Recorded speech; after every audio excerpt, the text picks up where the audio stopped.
불자 여러분 안녕하십니까? 저는 석가세존의 근본교리라는 주제로 부처님의 원음을 불자 여러분들과 같이 공부해 보고 있는 초기불전연구원 지도법사 비구 강목입니다. 지난 시간에는 부처님의 첫 번째 설법인 초전법륜경을 우리 불자님들과 같이 살펴보았습니다. 오늘은 부처님의 두 번째 설법인 무아의 특징경에 대해서 살펴보도록 하겠습니다. 자, 무아의 특징경은 말 그대로 그 무아를 그 특징으로 하는 가르침, 이렇게 이해하시면 되겠습니다. 원어는 아나따, 라카나, 수따입니다. 자, 아나따는 바로 무아를 이야기하고요. 라카나는 우리는 특징이라고 그렇게 옮겨집니다. 그래서 무아의 특징경으로 옮겼습니다. 자, 그래서 지난 시간에 저희들은 우리 부처님의 첫 번째 설법인 초전법륜경, 즉 중도인 팔정도의 선언과 불교의 진리인 우리 인류 만대의 진리의 표준이 되는 사성제의 천명, 이것을 내용으로 하는 초전법륜경의 가르침을 듣고 오 비구는 차례대로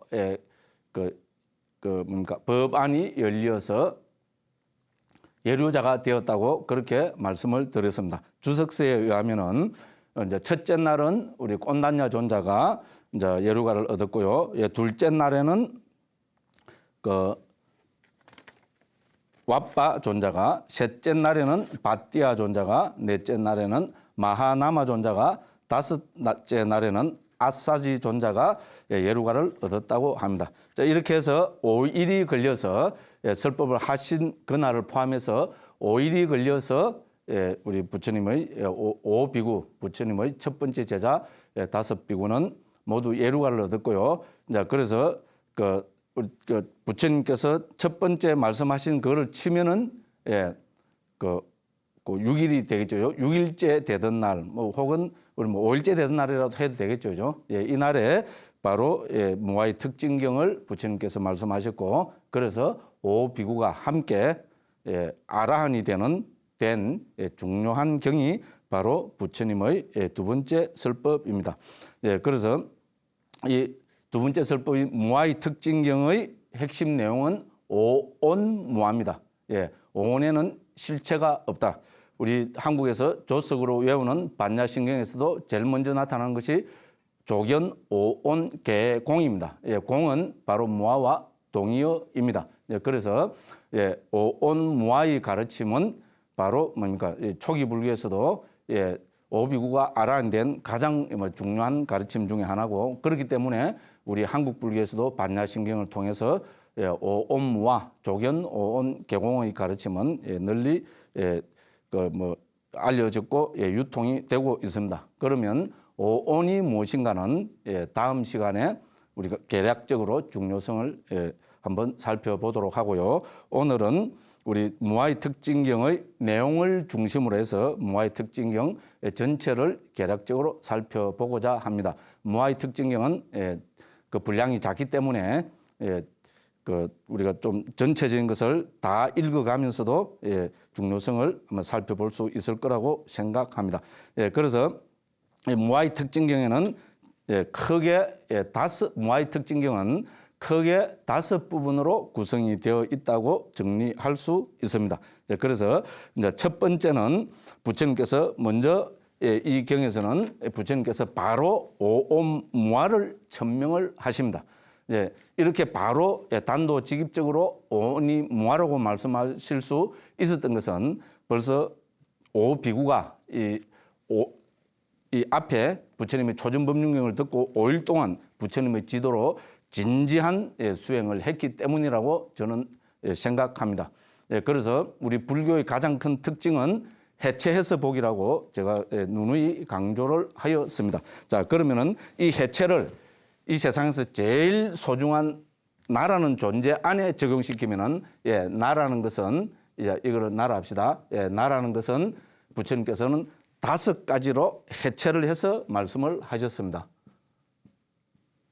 자, 5가지로 나누어서 보니까 색, 수, 상, 행, 식이 되는 것입니다. 자, 색은 바로 우리 몸뚱이 바로 물질을 이야기하고요. 수는 느낌을 이야기하고요. 상은 인식을 이야기하고 행은 이 중요한 거는 행들입니다. 원어로 보면 반드시 복수로 나타납니다. 심리 현상들을 이야기합니다. 우리 내면에는 많은 심리 현상이 있습니다. 예를 들어서 탐욕, 성냄, 어리석음, 관대함 등등에서요. 상자부에서는 느낌과 인식을 제외한 무려 50가지로 정리하고 있습니다. 식은 우리 마음을 이야기합니다.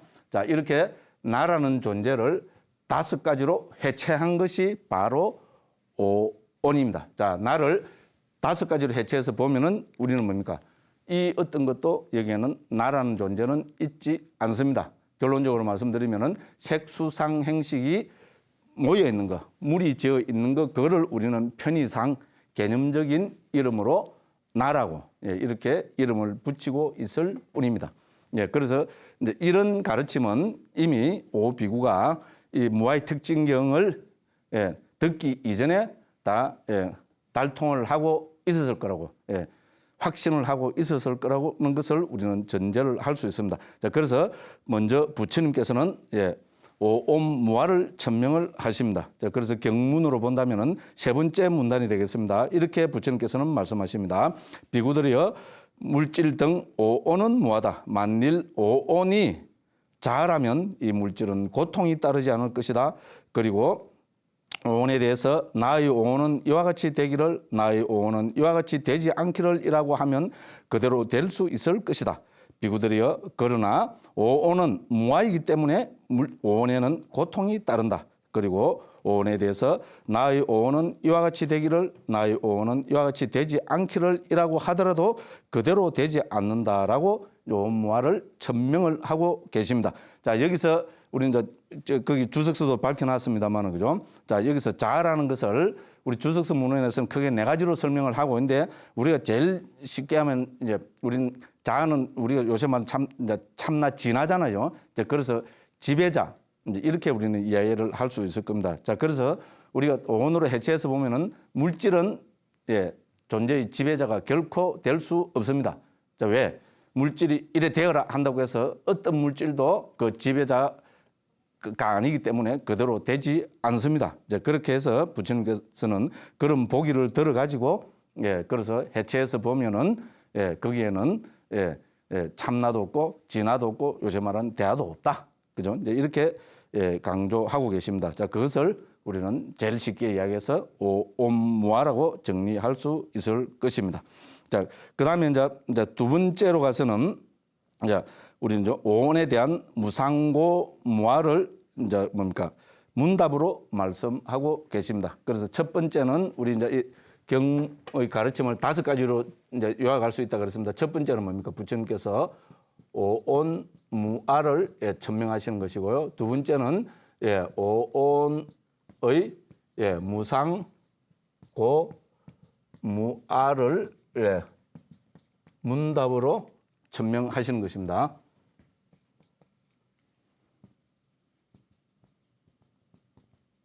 이렇게 정리할 수 있겠습니다. 자, 그래서 경문을 같이 한번 읽어보도록 하겠습니다.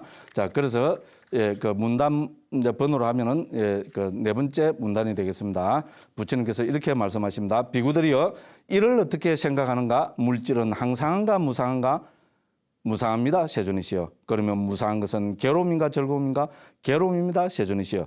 그러면 무상하고 괴로움이고 변하기 마련인 것을 두고 이것은 내 것이다, 이것은 나다, 이것은 나의 자아다라고 관찰하는 것이 타당하겠는가? 그렇지 않습니다. 세존이시여. 이렇게 말씀하십니다. 우리가 간단하게 한번 음미를 한번 해보도록 하겠습니다. 자, 물질은 항상한가 무상한가? 자, 몸뚱이는 항상한가 무상한가? 여기에 대해서 누구도 몸뚱이는 무상하다, 즉 변한다고 대답을 해야 그것이 정답입니다. 이거는 뭐 우리가 과학적인 과학을 뒷받침하지 않더라도 우리 몸뚱이 물질은 변하고 무상하다는 것은 너무나 당연한 이야기입니다. 자, 그러면 그래서 오비구도 무상한 것은 그러니까 몸뚱이 물질은 무상합니다라고 대답을 했습니다. 그러니까 부처님께서 두 번째로 이렇게 다시 질문을 하십니다. 무상한 것은 괴로움인가 즐거움인가? 자, 괴로움입니다. 세준이 했습니다. 이거는 우리가 뭡니까 조금 생각해 볼 부분이 있겠죠. 그죠? 변하는 것이, 무상한 것이 왜 괴로움이냐? 즐거운 거, 좋은 거는 변하면은, 그죠? 그것은 괴로움이 되는 것은 당연한 이치입니다. 그렇죠. 그죠? 그런데 반대로 이야기하자면은 괴로운 것은 무상하기 때문에, 괴로운 것은 변하기 때문에, 그리고 괴로움이 변하면은 그것이 무엇이 됩니까? 예, 상식적으로 그건 바로 즐거움이 됩니다. 그러면 뭡니까? 무상한 것은 괴로움인가 즐거움인가 이렇게 이제 부처님께서 질문하시면은 뭡니까? 조금 똑똑한 사람은 괴로움도 될 수 있고 즐거움도 될 수 있습니다. 세존이시여. 이렇게 대답을 해야 되겠죠. 그죠? 그런데도 불구하고 뭡니까? 이 오비구가 한결같이 괴로움입니다. 세존이시여라고 했습니다. 자, 왜 그럴까요? 근데 우리는 조금 더 깊이 관찰해야 됩니다. 자, 괴로운 느낌은, 괴로운 것은 뭐 그것이 물질이든 느낌이든 간에 괴로운 것은 변하면은 즐거움이 됩니다. 그러면 그 즐거움은 영원합니까? 예, 바로 여기서 걸려버립니다. 그 즐거움은 다시 괴로움이 되고 맙니다. 그렇죠. 그죠? 그러면 또 뭡니까? 속된 말로 말빨이 센 사람이 또 이렇게 이제 대들겠죠. 그죠? 맞습니다. 그런데 그 괴로움이 변하면 즐거움입니다. 또 이렇게 그죠? 딱 대들겠죠. 그죠? 그러면은 뭐 부처님까지 들면 저 같은 사람이 어떻게 하겠어요? 예, 저는 생글생글 웃으면서 그런데 그 즐거움이 변하면 괴로움입니다. 요리 되겠죠. 그죠? 그러면 우리가 소위 말하는 무한 소급으로 가는 것 같습니다. 괴로움이 바뀌면 즐거움, 즐거움이 바뀌면 괴로움, 괴로움이 바뀌면 즐거움, 즐거움이 바뀌면 괴로움, 괴로움이 바뀌면 즐거움. 이렇게 해서 무한 소급으로 가서 그는 해답이 없는 거다. 이렇게 우리는 주장을 할 수 있을 겁니다. 그렇지만은 결코 그렇지 않습니다. 이거는 수학 문제가 아닙니다. 현실입니다. 우리는 현실에서 100번 즐겁다, 99번 즐겁다가 한 번 괴로우면 그거는 괴로움이라고 이야기해야 됩니다. 만일에 진정한 즐거움이라면은 틀 것만큼도 괴로움이 없어야 0.00001초라도 괴로움이 없어야 우리는 그거를 즐거움이라고 할 수 있습니다. 자, 그렇기 때문에 아무리 오랫동안 즐거운 상태에 있던 것일지라도 그거는 뭡니까? 바뀌면은 괴로움으로 귀결이 됩니다. 그렇기 때문에 변하는 것은 괴로움이다. 우리는 이렇게 대답을 해야 됩니다. 이거는 너무나 자명한 이야기입니다. 자, 그렇게 해서 부처님께서는 무상한 것이고 무상하기 때문에, 즉 변하기 때문에 괴로움으로 귀결되고 만다고 강조하고 계십니다. 자, 그래서 우리는 이 무상하고 괴로움으로 귀결되는 것을 가지고 이걸 가지고 참나다, 진하다, 대하다, 지배자다, 주인공이다 이렇게 부를 수 없다는 겁니다. 너무나 자명한 이야기입니다. 자, 이렇게 해서 이제 그죠? 그러니까 부처님께서는 색수상 행식에 대해서 즉 물질, 느낌, 인식, 심리 현상들 아르마리에 대해서 전부 무상고 무아라고 이제 그 문답을 통해서 결론을 짓습니다. 이제 이렇게 하니까 이제 세 번째 부처님께서는 이제 결론적으로 뭡니까? 이 모든 오오는 그죠? 뭡니까? 그것을 가지고 내 것, 나의 자라고 할 수 없다.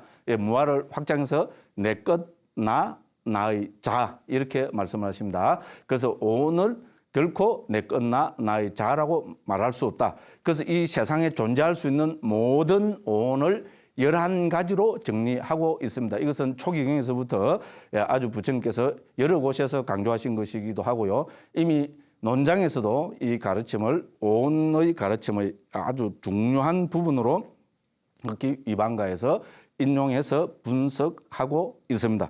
그렇게 해서 이제 이 부분이 어딘가 하면은 이제 우리 그 교재로 배포한 것에서 5번 문단이 되겠습니다. 제가 한번 읽어보겠습니다. 자, 비구들이여 그러므로 즉 결론적으로 말하면 그것이 어떠한 물질이거든 이제 먼저 물질을 말씀하셨죠. 그렇게 해서 11가지를 말씀하십니다. 그것이 과거의 것이든 미래의 것이든 현재의 것이건 안의 것이건 밖의 것이건 거칠건 미시하건 저열하건 수성하건 멀리 있건 가까이 있건 이렇게 하면 11가지가 되죠. 자, 이렇게 이 세상에 존재하는 물질, 느낌, 인식, 심리현상들 아르마리를 이 11가지로 정리를 해본다면 다시 한번 해보겠습니다. 과거의 것이건 미래의 것이건 현재의 것이건 안의 것이건 밖의 것이건 거칠건 미시하건 저열하건 수성하건 멀리 있건 가까이 있건 자, 이렇게 11가지로 정리해서 보면 모든 오온이 이 11가지에 포함됩니다. 자, 이 11가지에 포함되는 모든 오온은 결론적으로 말해서 무상한 것이고 괴로운 것이고 그리고 실체가 없는 무아라고 부처님께서 결론을 내리십니다. 자, 이것이 우리 이제 세 번째로 정리를 할 수가 있겠습니다. 자, 그러면은 이제 어떻게 보면은 우리 이제 깨달음, 해탈, 열반을 실현하는 가운데 가장 중요한 부분입니다. 자, 이렇게 뭡니까? 철견을 하고 철저하게 사무치게 깨뚫어 알면은 어떻게 되느냐 하면은 이제 부처님께서는 이 교재에서는 6번 문단입니다. 부처님께서 이렇게 말씀하십니다. 비구들이여 이와 같이 보는 잘 배운 성스러운 제자는 물질에 대해서도 염오하고 느낌에 대해서도 염오하고 인식에 대해서도 심리 현상들에 대해서도 아름아리에 대해서도 염오한다. 이렇게 먼저 강조를 하시고요. 염오하면서 탐욕이 빗바래고 이걸 이욕이라 합니다. 탐욕이 빗바래기 때문에 해탈한다. 해탈하면 해탈했다는 지혜가 있다. 태어남은 다했다. 청정범행은 성취되었다. 할 일을 다해 마쳤다. 다시는 어떤 존재로도 돌아오지 않을 것이라고 꿰뚫어 안다. 예, 이렇게 정리를 하고 계십니다. 이것은 제가 우리 석가세존의 근본교리 할 때죠. 우리 초기 불교의 가장 그 특징으로 해체해서 보기를 말씀드렸고요. 그 다음에 저는 깨달음을 실현하는 6단계의 이제 부처님의 가르침에서 정리를 했었습니다. 자, 6단계가 뭔가 하면은 자, 여기서 말하는 첫째로 해체해서 보기. 해체해서 보면 둘째 단계는 뭡니까? 우리가 조금 전에 말한 무상, 고, 무아를 꿰뚫어 하는 것. 자, 무상고 무아를 꿰뚫어 하면은 방금 이런 염오가 일어나고요. 염오하면은 탐욕이 빗바랍니다. 한자로 이욕이라 그럽니다. 예, 탐욕이 빗바라면은 우리는 해탈하게 됩니다. 해탈하게 되면은 방금 뜻이 다시는 태어나지 않는다는 구경 해탈지가 생긴다고 부처님이 말씀하고 계십니다. 자, 이 바로 우리 부처님이 두 번째 설법인 이 무아의 특징경과 같은 무아의 특징경에서 부처님께서 정리하고 계시는 6단계의 가르침, 해체해서 보기, 무상고, 무아, 염오, 유혹, 해탈, 구경해탈지는 이거는 상유 단위까지만 봐도 대략적으로 봐도 한 500군데 나타나는 아주 뭡니까? 중요한 가르침이기도 합니다. 자, 그래서 여기서는 사실은 제일 중요한 건 우리는 뭡니까? 이치적으로는 이렇게 오온으로 해체해서 보면은 물질, 느낌, 인식, 심리 현상들, 아름아리 이것이 전부 무상하다는 거 다 압니다. 요즘은 과학이 불교 편입니다. 그러니까 우리 물질, 느낌, 인식, 우리 정신 요새 말하는 심리학, 요새는 뭡니까? 인지과학이라고도 하죠, 그죠? 뇌과학을 해서 그죠? 인지과학에서조차 뭡니까? 우리 모든 존재는 뭡니까? 전부 무상하다는 거, 변하고 있다는 거, 이거를 강조하고 있습니다. 그렇기 때문에 우리는 이치적으로 뭡니까? 오는 무상고 무아라는 거 이해할 수 있습니다. 그럼 무상고 무아를 이해한다고 해서 우리 소위 말해서 성자가 되고 아란이 되고 해탈 열반을 실현할 수 있느냐? 그렇지 않습니다. 왜 그렇습니까? 바로 뭡니까? 염오가 일어나지 않았기 때문입니다. 자, 염오는 우리 제일 쉽게 이야기하면 한글로 하자면 넌더리라고 생각하시면 되겠습니다. 저는 사르트르의 구토도 우리 뭡니까? 불교에서 이야기하는 염오를 조금 염오에서 뭔가를 힌트를 받은 것이 아닐까 하는 생각이 들 정도입니다. 그래서 염오는 뭡니까? 말 그대로 의미 부여를 하지 않아요. 의미 부여가 끝나는 것. 이제 뭐 그거라고 이야기할 수가 있겠습니다. 그래서 염오가 일어나야 됩니다.